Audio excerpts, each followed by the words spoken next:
राजा जनक के जो भाई हैं कुशध्वज, उन्होंने कहा कि मेरे तो मन में ये आ रहा है कि चारों बेटियों का विवाह कर दिया जाए, क्योंकि एक सीता हैं जो भूमिजा हैं, दूसरी आपके घर में हैं जिनका नाम है उर्मिला।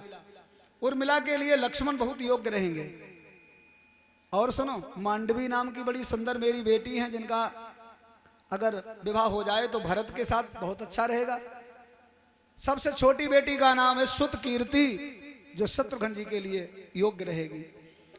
राजा जनक और राजा जो हैं कुशध्वज, दोनों ने सलाह मिलाई और कहने लगे चल करके अनुमति लेते हैं।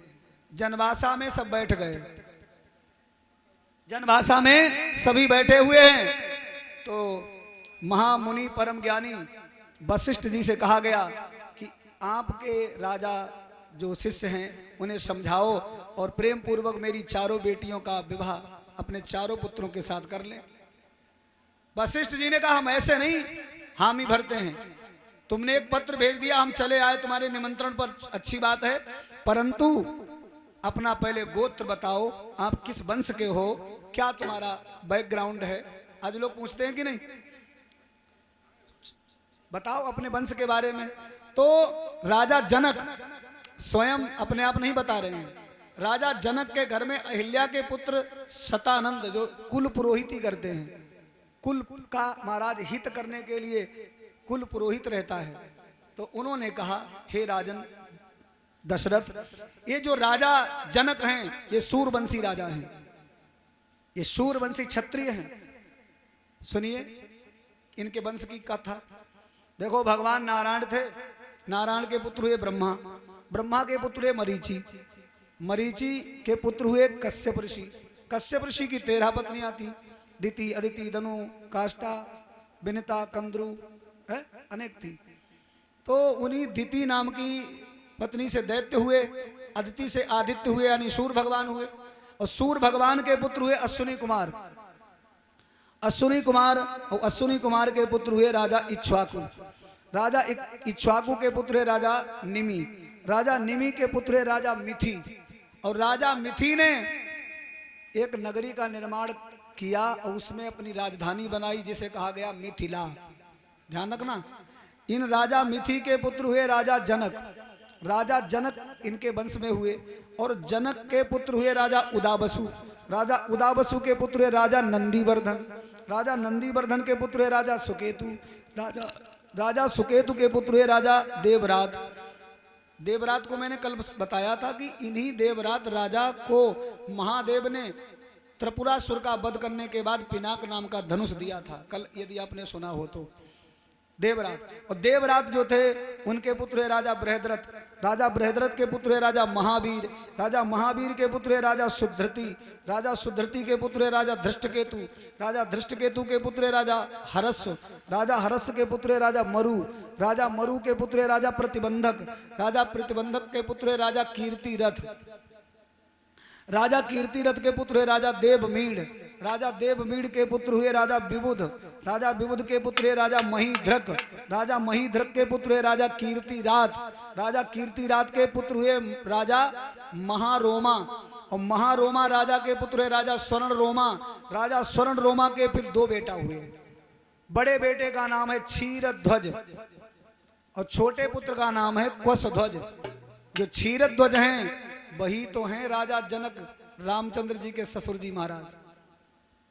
इनका असली नाम है क्षीरध्वज, लेकिन जनक इनके नाम में जुड़ गया, क्योंकि जनकपुरी का जो राजा बनता उसके साथ वो नाम जुड़ जाता। जैसे प्रधान, प्रधान एक पदवी का नाम है।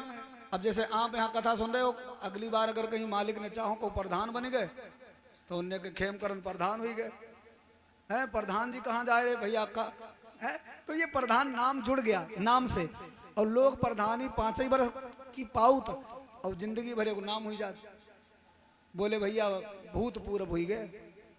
अच्छा एक बात बता, मैं सबके पदमा लगत भूतपूर्व, चाहे वो राष्ट्रपति हो, चाहे वो प्रधानमंत्री हो हैं, और चाहे कोई महाराज जिला पंचायत हो, भूतपूर्व जिला पंचायत सदस्य, लेकिन एक जगह भूतपूर्व बनाए लगत भगवान को भक्त होती, कोई का कोई भूतपूर्व भक्त कहा हे भैया, भगवान के भक्त को कोई भूतपूर्व भक्त नहीं कहता भाई।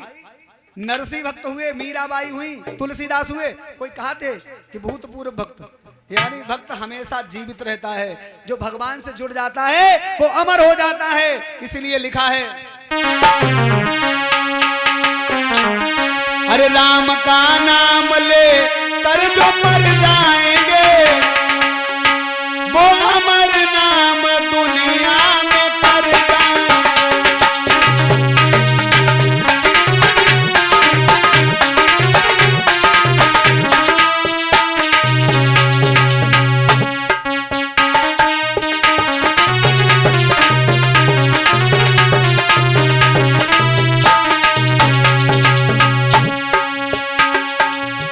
राम का नाम लेकर जो मर जाएंगे, वो अमर नाम दुनिया में कर जाएंगे।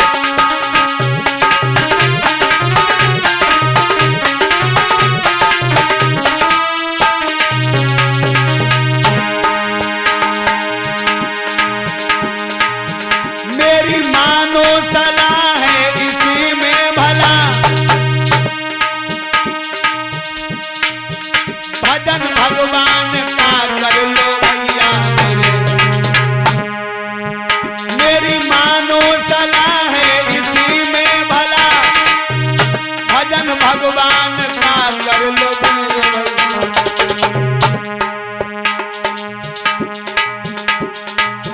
हम मुसाफिर हैं, हम अपने घर जाएंगे। हम मुसाफिर हैं, हम अपने घर जाएंगे। राम का नाम लेकर जो मर जाएंगे।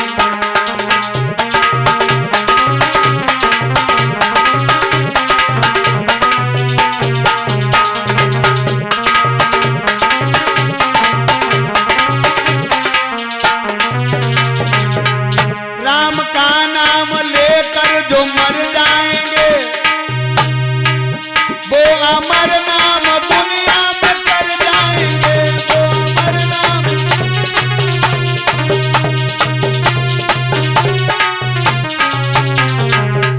मेरे भगवत प्रेमियों, तो महाराजा क्षीरध्वज जो राजा जनक के नाम से जाने जा रहे हैं, जब ऐसे महाराज पूरा वंश का वर्णन बताया, तब कुल गुरु वशिष्ठ जी ने कहा, बहुत उत्तम वंश है, सूरवंशी राजा हो, हम आपके इस प्रस्ताव को स्वीकार करते हैं। अब भाइयों, जनकपुरी में और ज्यादा आनंद आ गया कि चारों बेटियों का विवाह करेंगे, 4 दूल्हा बनेंगे, चारों भाइयों का विवाह हो जाएगा।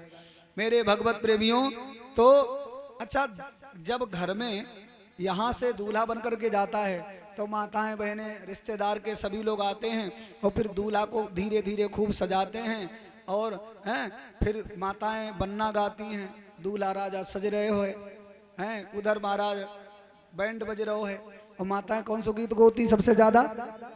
अगर वो गीत ना हो तो ऐसा लगत कि दूल्हा सजो ही ना है। वो कौन सा गीत है जरा बताइयो माताओं। हम तुमसे पूछे बन्ना लाड़ी ले मऊरा कहाँ पाओ, हम तुमसे पूछे बन्ना लाड़ी ले मऊरा कहाँ पाओ।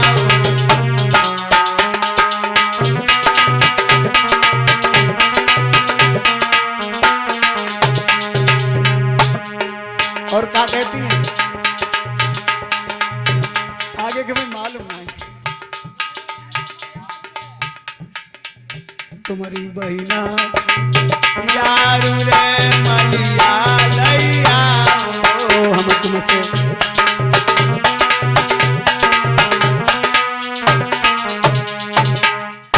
और बड़े प्रेम के साथ दूल्हा राजा को सजाई देती हैं, काजल लगाने वाली काजल लगाती हैं। परंतु राम तो दूल्हा घर से बनिए कि ना आए।